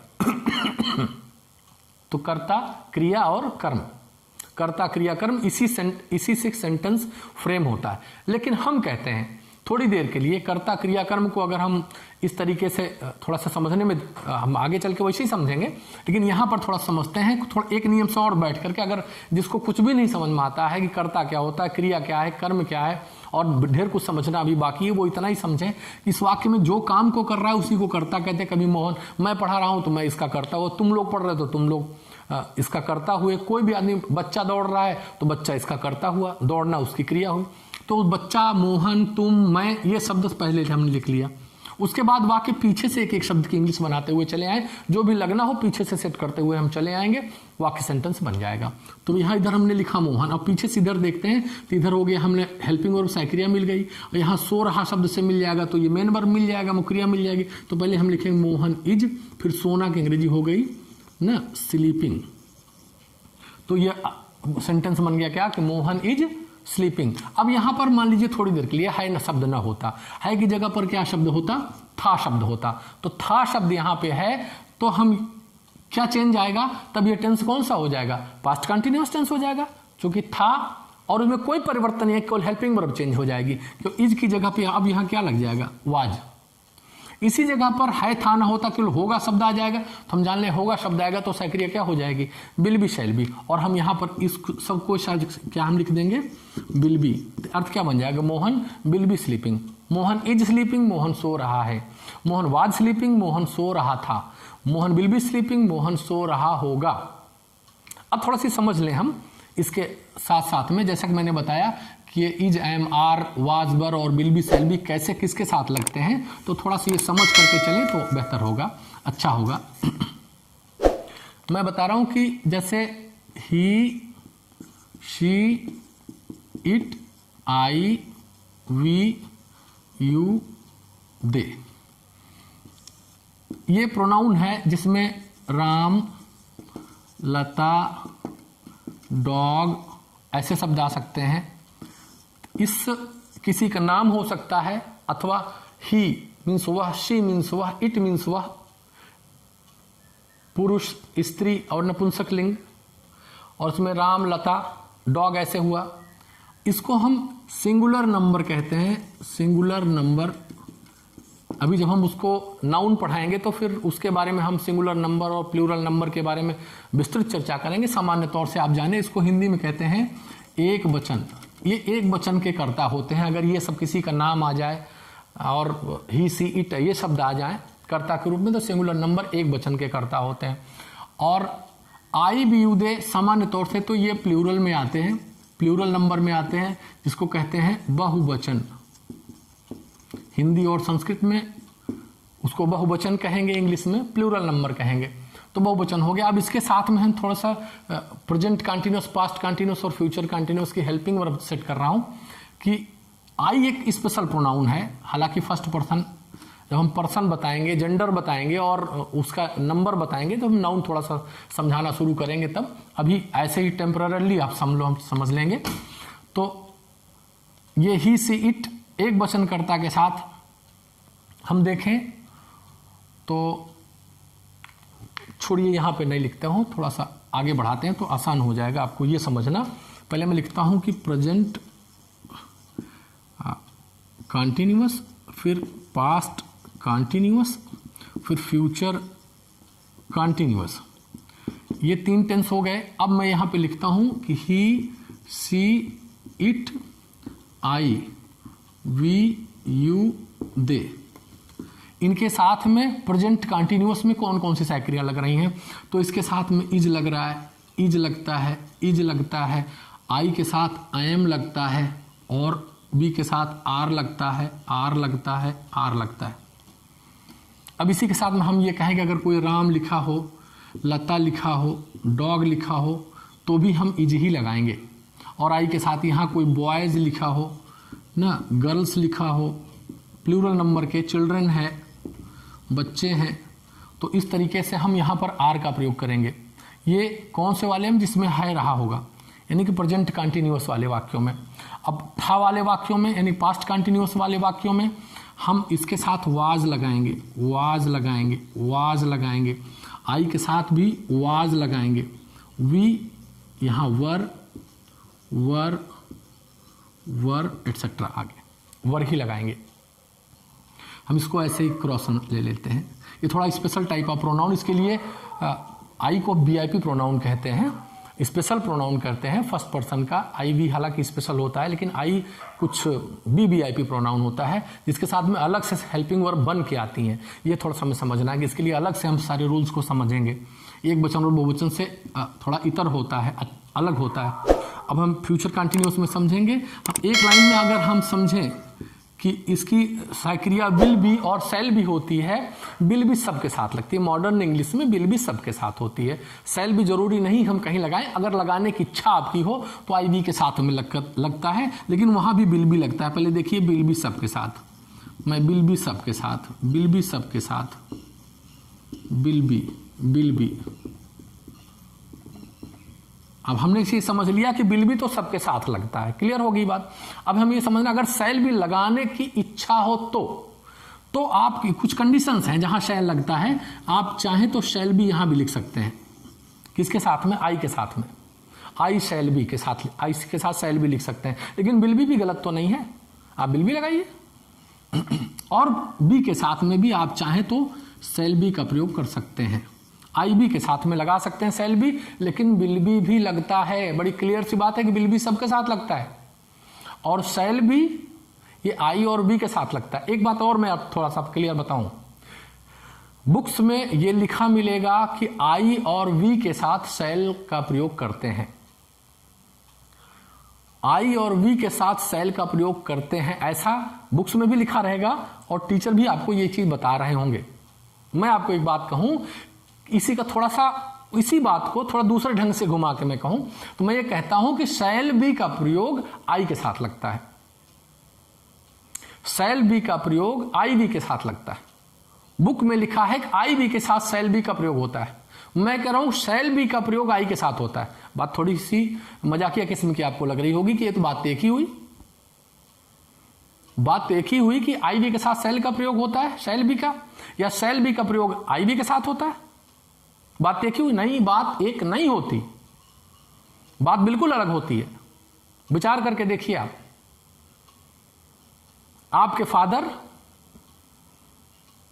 और आप, अथवा एक पिता और एक छोटा सा बच्चा दोनों मार्केट जा रहे हैं, मेला देखने जा रहे हैं।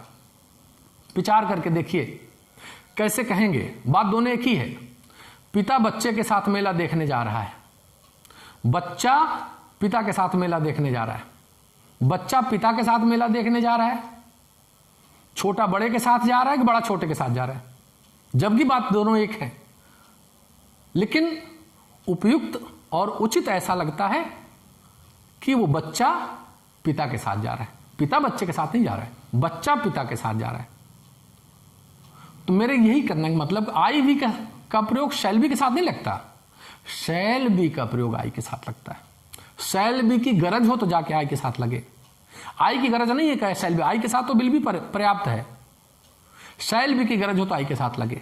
खासतौर से ऐसी कंडीशन में रेन एंड मार्टिन बुक्स और जो modern approach to English grammar and composition, तमाम ऐसी बुक्स हैं जो न्यू एडिशंस आए हुए हैं, उन सब में भी आपको ये देखने को मिलेगा कि विल बी का प्रयोग हर जगह मान्य है, और स्पोकन इंग्लिश में भी, रिटन इंग्लिश में भी विल बी सफिशिएंट है। शैल बी अब तो कुछ स्पेशल टाइप ऑफ सेंटेंस बनाने के लिए या तो बकवासी समझ करके उसे किनारे रख दीजिए, बेहतर होगा। इस पर अतिरिक्त बहसबाजी कोई अच्छी बात नहीं होगी, समय आप अपना गंवाएंगे।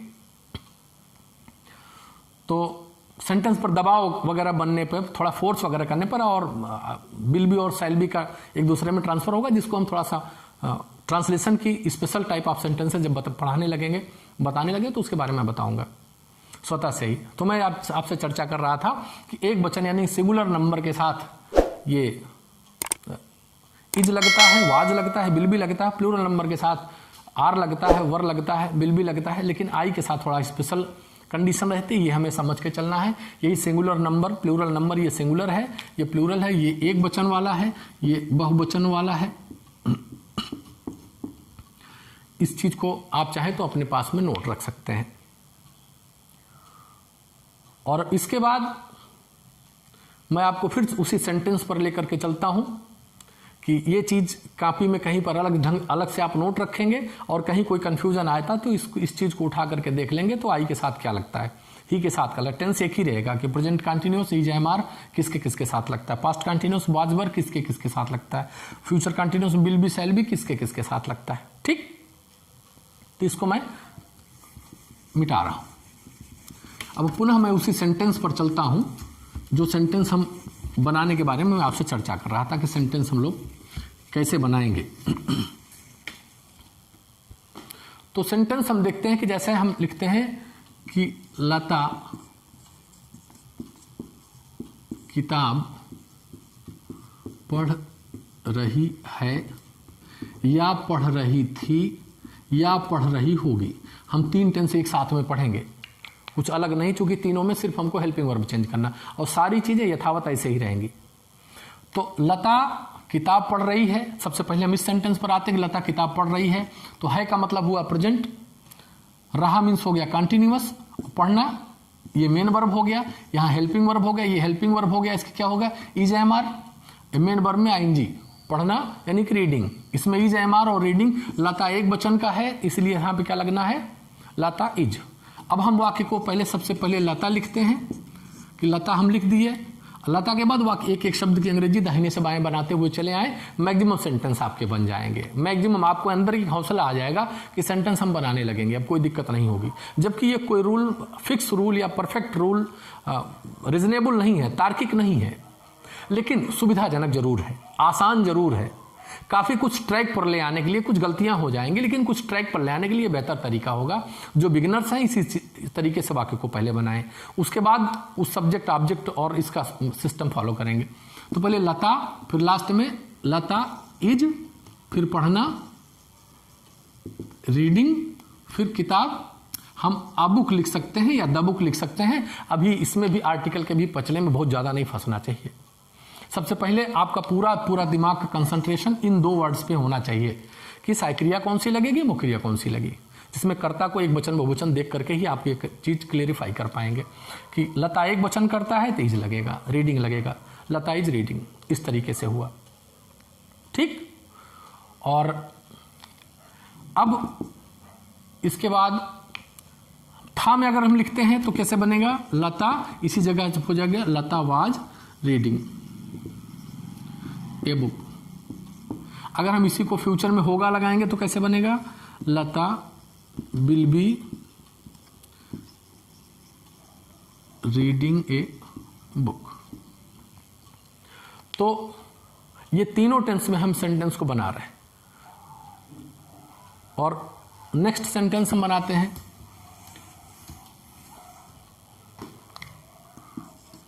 मोहन गीत गा रहा है। अब सेंटेंस बनाते हैं इसको, गीत गा रहा है, हो भी सकता है मोहन गीत गा रहा था, हो भी सकता है मोहन गीत गा रहा होगा। ये तीन टेंस में बातें हो सकती हैं। तो पहले टेंस में हम प्रेजेंट कंटिन्यूअस समझ रहे हैं, दूसरे को पास्ट कंटिन्यूअस समझ रहे हैं, तीसरे को फ्यूचर कंटिन्यूअस समझेंगे। और इसकी साइक्रिया इज एम आर, इसकी was were will be shall B, लेकिन हम एक ही लगाएंगे। इज एम आर में से कोई एक, वाज वर में से कोई एक, विल बी शैल बी में से कोई एक। तो हम पहले लिखते हैं क्या, पहले लिखते हैं मोहन, वाक्य पीछे चलेंगे, सेंटेंस बनेगा, ये साइक्रिया, ये मुख्य क्रिया, और इसकी इंग्लिश हम ये 3 स्टेप में लिखेंगे। तो Mohan is singing uh song, ये बनाए। और फिर हम अब था वाले में हम बनाते हैं तो कैसे बनेगा कि Mohan was singing uh song. और तो फिर रहा होगा में अगर हम बनाते हैं तो कैसे बनेगा, Mohan will be singing uh song.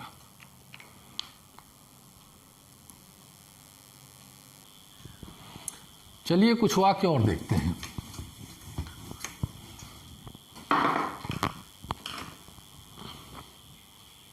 जैसे हम लोग क्रिकेट खेल रहे थे, बच्चा कमरे में सो रहा होगा, माताजी किचन में खाना बना रही है। अब ऐसे सेंटेंस है, इसको हम देखते हैं वाक्य का लास्ट वर्ड जो था पास्ट टेंस, रहा कंटिन्यूअस और खेल रहा। पास्ट कंटिन्यूअस के साथ हेल्पिंग वर्ब क्या होगी, वाज वर आईएनजी। इसमें देखते हैं होगा फ्यूचर, रहा कंटिन्यूअस, फ्यूचर कंटिन्यूअस हो गया, और सोना में ING. Present continuous ING, ING रहा के बगल वाले में आईएनजी लगेगा, रहा के बगल वाले शब्द में आईएनजी, यही मेन वर्ब है, इसी मेन वर्ब में आईएनजी का प्रयोग किया जाता है। तो हम इसका सेंटेंस बनाते हैं, आप लोग अपने ढंग से बनाइए। हम वी था, वी के साथ वी वर, फिर खेलना, प्लेइंग, पीछे से एक सेंटेंस शब्द आते चले, ये शब्द, फिर ये, फिर ये, फिर, ठीक है ना। हम लोग मिला जुला कर शब्द की इंग्लिश बन गई वी। वी मीन्स हम लोग, वी, कुछ लोग वी पीपल लिखते हैं, कुछ बच्चे वी पीपल नहीं लिखना है, वे लोग, दे पीपल नहीं लिखना है, वे लोग मीन्स दे, हम लोग मीन्स वी। तो वी वर प्लेइंग क्रिकेट। अगला बच्चा, द बेबी या चाइल्ड, होगा, रहा होगा, अर्थात हो गया विल बी, सोना, स्लीपिंग, फिर इन, फिर the room, in the room. माता जी किचन में खाना बना रही हैं। सेंटेंस बड़ा हो चाहे छोटा हो मायने नहीं रखता, सेंटेंस चाहे बड़ा हो चाहे सेंटेंस छोटा हो, जैसा सेंटेंस जितना बड़ा होगा उतना ही सरल होगा, सेंटेंस जितना छोटा हो उतना खतरनाक हो सकता है वो सेंटेंस कठिन भी हो। तो माता जी सबसे पहले कर्ता हो गया, मदर, रहा है, रही है, इज सिंगुलर में, बनाना मेकिंग या कुकिंग, फिर खाना, फिर इन, फिर द किचन, एक एक शब्द, पहले माता जी, फिर ये, फिर बनाना, फिर खाना, फिर इन द किचन। तो is making the food in the kitchen. Mother is making the food in the kitchen. इस तरीके से हम देखते हैं प्रेजेंट कंटिन्यूअस, पास्ट कंटिन्यूअस और फ्यूचर कंटिन्यूअस के कुछ एग्जांपल्स। और कुछ सेंटेंस बुक से या टीचर से कंसल्ट करके या बुक से कंसल्ट करके ले करके जो आपकी किताब में दिए गए हैं, प्रेजेंट कंटिन्यूअस, पास्ट कंटिन्यूअस और फ्यूचर कंटिन्यूअस की कुछ एक्सरसाइजेज उसमें दी गई हैं। सेंटेंस अपने आप से लिखिए कुछ वाक्य, मैं ये कर रहा हूँ, मोहन ये कर रहा है, लता ये कर रही है, बहन ये कर रही है, भाई ये कर रहा है, जो कुछ भी आपको अपनी आंख से दिखाई दे रहा है उसको सोचिए। कल आप क्या कर रहे थे उसको सोचिए। और इस प्रकार से सेंटेंस को हम देखते हैं कि जो है क्या बन रहा है उसका ट्रांसलेशन करिए। और अब इसके पश्चात तब एक स्टेप पर और हम चर्चा करेंगे। इसके आगे सेंटेंस, अभी तक हम लोग जो सेंटेंस हम आपको बता रहे हैं ना, वो सेंटेंस अफर्मेटिव सेंटेंस है, खासतौर से साधारण वाक्य में आते हैं, सकारात्मक सेंटेंस है। और जबकि साधारण में सेंटेंस 5 प्रकार के होते हैं मुख्य तौर से, और जबकि इससे भी पहले अगर हम सेंटेंस को वास्तव में जानना चाहें तो सेंटेंस 3 टाइप्स के होते हैं, 3 प्रकार के होते हैं, जो सिंपल है, कॉम्प्लेक्स है और कंपाउंड सेंटेंस होता है।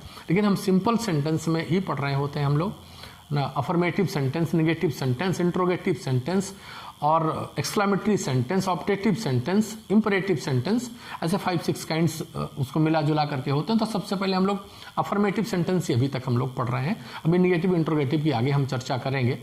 और अगर हम सामान्य तौर से चर्चा में अगर हम कर लें कि नेगेटिव सेंटेंस का क्या करना है, तो नेगेटिव आप जान ही लीजिए कि अफर्मेटिव अभी तक हम लोग पढ़ रहे थे, अफर्मेटिव सेंटेंस यही समझ लीजिए। इसके बाद हम लोग पढ़ेंगे निगेटिव सेंटेंस, और उसके बाद हम पढ़ेंगे हम लोग इंट्रोगेटिव सेंटेंस। इंट्रोगेटिव सेंटेंस, ये 3 मुख्य सेंटेंस हम लोग पढ़ेंगे। हालांकि इंपरेटिव, एक्सक्लामेटरी, ऑप्टेटिव भी हम पढ़ाएंगे, लेकिन ये 3 सेंटेंस सबसे पहले हम पढ़ाएंगे। इसी में हम पूरे टेंस की चर्चा करेंगे। टेंस पूरा इसी टेंस में हम समाप्त करेंगे, तब हम इंपरेटिव और other tense type of sentence की चर्चा करेंगे। तो पहले अफर्मेटिव सेंटेंस, अभी तक हम लोग जैसा लिख रहे तो वह जा रहा है, हम लोग पढ़ रहे हैं, मैं पढ़ा रहा हूँ, ऐसे सेंटेंस अफर्मेटिव सेंटेंस हैं, जिनको स्वीकारात्मक सेंटेंस कहते हैं ना, अथवा साधारण वाक्य कह लेते हैं। निगेटिव सेंटेंस अब हम बताने आपको अगर चलें कि निगेटिव सेंटेंस क्या होता है, तो निगेटिव सेंटेंस वो हैं जिनमें नॉट शब्द लगा होता है, कहीं कहीं नो शब्द लगा होता है। एक चीज़ और हम थोड़ा सा क्लियर कर देना मैं चाहूँगा कि नो और नॉट में क्या अंतर है। प्राय कभी कभी कोई पूछ लेता है कि नो और नॉट में क्या अंतर होता है, तो मैं आपको बता दूँ आपकी जानकारी के लिए कि नो जो है ये एडजेक्टिव है, एडजेक्टिव, और नॉट जो है ये एडवर्ब है। दोनों एक ही जाति के हैं। ये वर्ब की विशेषता जो बताए वो एडवर्ब है, जो नाउन प्रोनाउन की विशेषता बताए वो एडजेक्टिव होता है। तो किसी नाउन के साथ में आएगा, प्रोनाउन के साथ में आएगा तो नो शब्द आता है। जैसे किताब के शब्द में, बुक के शब्द में अगर हमें नॉट लगाना, कोई किताब नहीं ये कहना है तो नॉट बुक नहीं कहेंगे, नो बुक कहेंगे। पर्सन के साथ में नो पर्सन कहेंगे, मैन के साथ में नो मैन कहेंगे। लेकिन गो के साथ में अगर लगाना होगा, हमें गो के साथ में किसको लगाएं, तो हम नॉट गो कहेंगे, ठीक है, नो गो नहीं कहेंगे। लेकिन बुक के साथ में लगाना है तो नो बुक कहेंगे, नॉट बुक नहीं कहेंगे। क्लियर। नाउन या प्रोनाउन के साथ में नो का प्रयोग होता है, और एडवर्ब के साथ में, चूंकि हम वर्ब के फंक्शन पढ़ा रहे हैं इसलिए एडवर्ब के नॉट का प्रयोग ज्यादातर हम इसको बताएंगे। ये भी आ सकता है निगेटिव बनाने के लिए नो और नॉट का प्रयोग होता है, और नॉट का जो होता है जो वर्ब के साथ में होता है, नो नाउन या प्रोनाउन के साथ में होता है। तो ये चीज दूसरी हो गई। सेंटेंस में लिखता हूं,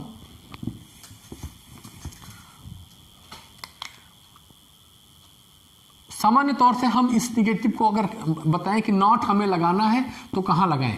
कहीं कहीं पर आप देखिए सेंटेंस आप पढ़ेंगे बुक में या कोई टीचर आपको बता रहा होगा तो 2 जगह बताएगा।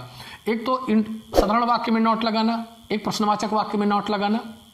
इंट्रोगेटिव सेंटेंस में नॉट लगाना है तो कैसे, अफर्मेटिव में नॉट लगाना है तो कैसे। तो उसमें 2 अलग अलग तरीके बताए जा रहे होते हैं। अगर अफर्मेटिव सेंटेंस है तो पहले हम हेल्पिंग वर्ब लिख लेते हैं, और हेल्पिंग वर्ब के बाद में हम नॉट लगा देते हैं, ऐसा लिखते हैं। और इंट्रोगेटिव में हम लोग जब देख रहे होते हैं तो ऐसा लिखा होता है कि पहले हम यहाँ सब्जेक्ट लिखा होगा, सब्जेक्ट के बाद में हम नॉट लगाएंगे, ऐसा लिखा हुआ मिलेगा, ऐसा लोग बताते हुए नजर आएंगे। और मैं आपको इन दोनों की एक काट मैं उसको बताऊं, एक सिंपल रूल मैं बताऊं कि चाहे अफर्मेटिव सेंटेंस हो चाहे इंट्रोगेटिव सेंटेंस, नॉट जब भी लगेगा ये वर्ब के पहले लगेगा। वर्ब मीन्स मेन वर्ब, ये मेन वर्ब है, एमबी मेन वर्ब से पहले नॉट लगता है और कुछ सोचने की जरूरत नहीं है। हमें नॉट जब भी लगेगा मेन वर्ब से पहले लगेगा। ठीक से दिमाग में बैठाइए, नॉट हमेशा मेन वर्ब से पहले लगेगा। हेल्पिंग वर्ब के बाद में लगता है, लगता होगा, मैं नहीं कहता, लेकिन मुख्य क्रिया के पहले लगता है, ये कंफर्म है कि नॉट जो है मुख्य क्रिया के पहले लगाइएगा, जल्दी गलतियां नहीं होंगी। हाँ, एक चीज नॉट लगाते समय ये ध्यान देना होगा, तो मतलब मेरे कहने का ये रूल हम नहीं मानते कि हेल्पिंग वर्ब के बाद नॉट, सब्जेक्ट के बाद नॉट, बल्कि हम ये रूल करेक्ट मानते हैं कि मेन वर्ब के पहले नॉट। ठीक। दूसरी एक चीज और समझना है, अगर जैसे दो शब्दों की सक्रिया है, like that, has been, have been, had been, will have been, shall have been, तो इसमें दो दो शब्दों की सक्रियाएं होती है, तो नॉट जब भी लगाना है इन दोनों के बीच में नॉट लगा देना है, ये समझना है हमको, ये समझने की बात है। तो हम जैसे सेंटेंस लिख, वह पढ़ नहीं रहा है, ऐसा सेंटेंस लिखा हो सकता है, या वह नहीं पढ़ रहा है, पढ़ रहा है, पढ़ रहा था, पढ़ रहा होगा, कुछ भी सेंटेंस अगर ऐसा बनता हुआ नहीं पढ़ रहा है या वह पढ़ नहीं रहा है, तो नहीं, चूंकि उसमें लिखा हुआ सेंटेंस में, इसलिए हम जानते हैं कि ये सेंटेंस जो है निगेटिव सेंटेंस है। रूल सब वही लगेंगे, सारी चीजें वही लगेंगी, नॉट भी उसी में लगे जुड़ जाएगा। नॉट लगेगा कहां, मैं कह रहा हूं मेन वर्ब से पहले। ये भी बात सही दिखाई देगी, कहीं कहीं ये भी बात सही दिखाई देगी, लेकिन यह भी सही है, ये आसान तरीका है आपको थोड़ा समझने का। इसमें दो नियम आपको एक बार में तैयार करना पड़ेगा, मैं कह रहा हूं इसको एक ही नियम से तैयार कर ले, मुख्य क्रिया के पहले लगता है, दो शब्दों की सक्रिया होती है, नॉट बीच में लग जाता है, ये समझना है थोड़ा सा। इसमें भी वो सारे नियम रहेंगे, नॉट बीच में लग जाएगा, एक बार हेल्पिंग वर्ब के बाद, एक बार सब्जेक्ट के बाद, और दो शब्दों की सक्रिया होगी, नॉट बीच में लग जाएगा। तो मैं कह रहा हूं कि ये दो नियम ना दिमाग में रख करके यही एक ही नियम रखें कि मेन वर्ब से पहले नॉट लगता है, और जब दो शब्दों की सक्रिया होती है सक्रिया के बीच में नॉट लग जाता है। तो वह पढ़ नहीं रहा है, तो या वह नहीं पढ़ रहा है, बात एक ही तरीके से बनेगा। तो जैसे हमने लिखा ही, हेल्पिंग वर्ब हो गया इज ना, और इसके आगे हम लिखेंगे रीडिंग, लिखते ही इज रीडिंग, साधारण वाक्य अफर्मेटिव में सेंटेंस होता, तो नॉट कहां लगाएंगे, रीडिंग के पहले नॉट लगाएंगे। आप ये भी तो हो गया, इज के बाद नॉट लग गया और रीडिंग के पहले नॉट लग गया। अगर सच में देखें तो चूंकि एडवर्ब है, जैसे नाउन के पहले कोई नो लग जाता है कि नो बुक, नाउन के पहले नो लग गया तो बुक के पहले नो लग गया, नाउन के पहले नो शब्द लग गया, इसमें वर्ब के पहले नॉट लग गया, तो उचित स्थान है कि मेन वर्ब से पहले नॉट लग जाता है, हेल्पिंग वर्ब के बाद नॉट लगता है। यह उचित है भी और नहीं भी, लेकिन मैं इसको कतई उचित मानता हूं कि मुख्य क्रिया के पहले नॉट लग गया, मेन वर्ब से पहले नॉट लगता है, तो वो हम उसको मानेंगे कि नॉट जो है रीडिंग के पहले लग रहा है। तो हम जब भी ध्यान देंगे अपने लिखने के बाद, तो ठीक है, आप चाहे जैसे भी सेट कर सकते हैं कि इज के बाद नॉट लगता है, वाज के बाद, हेल्पिंग वर्ब के बाद नॉट लगता है, आप रटिए, मुझे कोई दिक्कत की बात नहीं, लेकिन ये चेक करते रहिए कि क्या मेन वर्ब के पहले लग रहा है कि नहीं लग रहा है। एक ही नियम आपका पर्याप्त काम करता रहेगा कि मेन वर्ब से पहले नॉट लगता है और वो लगना चाहिए। ठीक है, अब वो पढ़ रहा था अगर वह नहीं पढ़ रहा था तो इज की जगह वाज लग जाएगा, वह नहीं पढ़ रहा होगा ऐसा सेंटेंस आएगा, तो कैसे लिखा जाएगा, ही विल बी। अब नॉट लगाना है तो कैसे लिखा जाएगा, ही विल नॉट बी, ऐसे लिखा जाएगा कि ही विल बी नहीं, ही विल नॉट, विल और बी के बीच में नॉट, तो कैसे लिखा जाएगा, he will not be reading, he will not be reading. इस टाइप से सेंटेंस ये बनेगा। तो अभी अफर्मेटिव और निगेटिव की ही हम चर्चा कर रहे हैं कि ये अफर्मेटिव है और निगेटिव सेंटेंस सबसे पहले आप बनाने का अभ्यास करिए, प्रैक्टिस करिए। Affirmative sentence 3 tense, present continuous, past continuous और फ्यूचर कंटिन्यूअस, ये 3 टेंस के अफर्मेटिव सेंटेंस और निगेटिव सेंटेंस हम लोगों ने पढ़ा। सबसे पहले हम लोगों ने टेंस के नाम समझे, दूसरे स्टेप में हम लोगों ने टेंस के नाम और उनके साथ में उसकी मीनिंग समझा, यानी पहचान हमने बनाई। पहचान के बाद हमने तीसरे स्टेप पर आपको समझाया कि ये 12 जो टेंस हैं और इनकी हेल्पिंग वर्ब्स और मेन वर्ब क्या होती हैं।